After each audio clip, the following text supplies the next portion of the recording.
You're thinking of selling your home and you want to know how to price it? Well, we're going to go over 3 pricing strategies and how each one will affect the sales price and the time it takes to sell your home.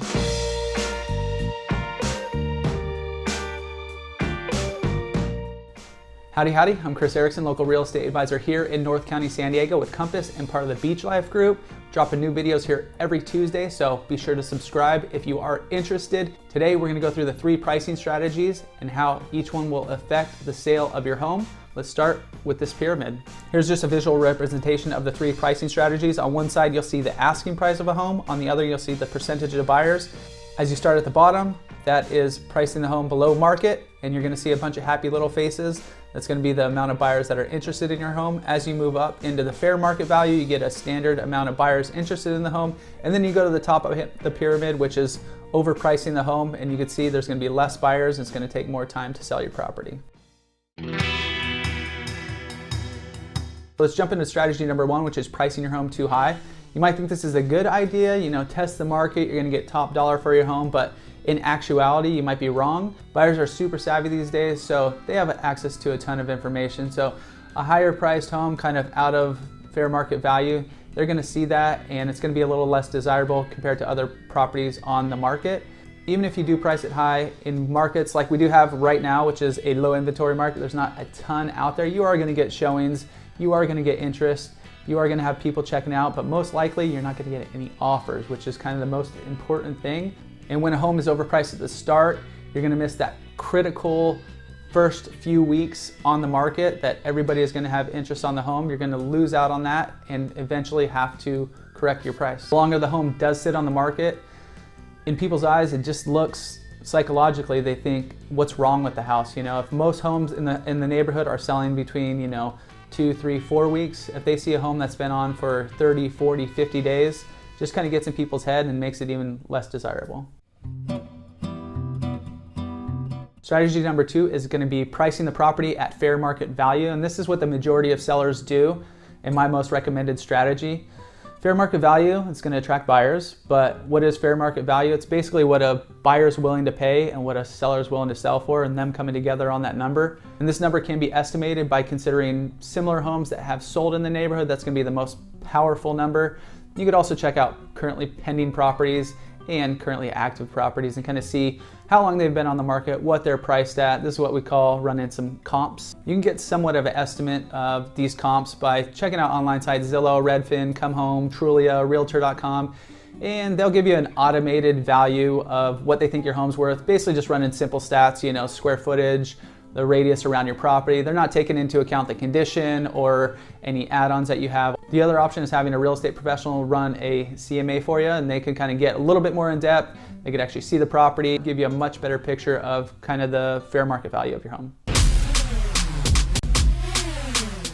Strategy number 3 is going to be pricing the home below market value. And the goal here is to create a feeding frenzy of sorts. So you get a lot of people interested. Everybody wants a deal. So when they do see a property that is below market value, there's going to be more potential buyers who want it.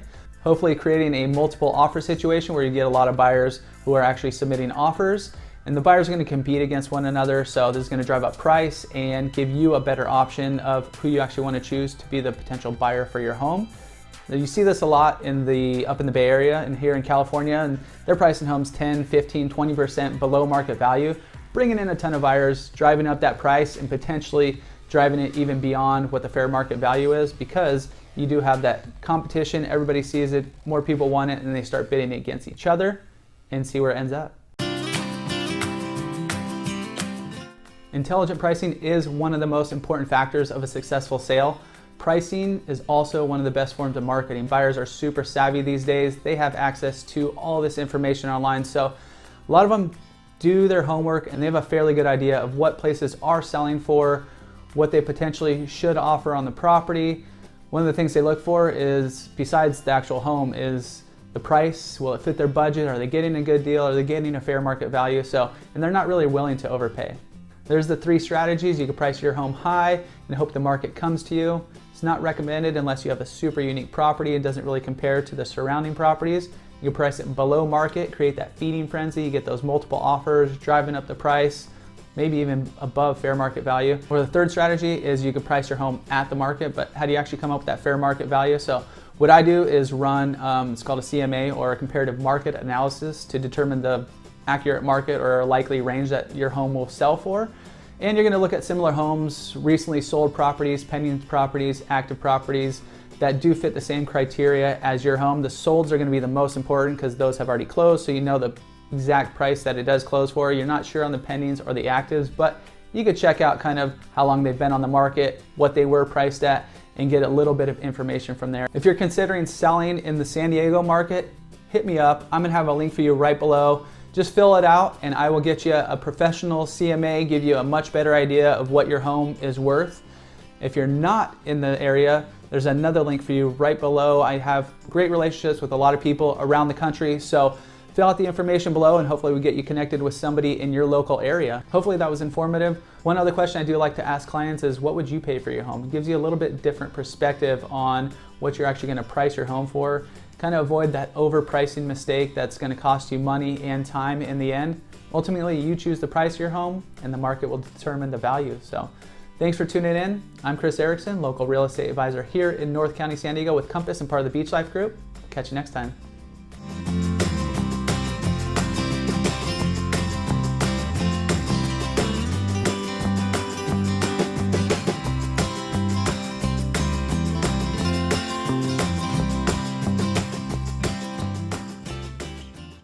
These days, buyers are super savvy. They have access to a ton of information, so they're gonna know what homes are selling for, and if yours is overpriced, it's just gonna be less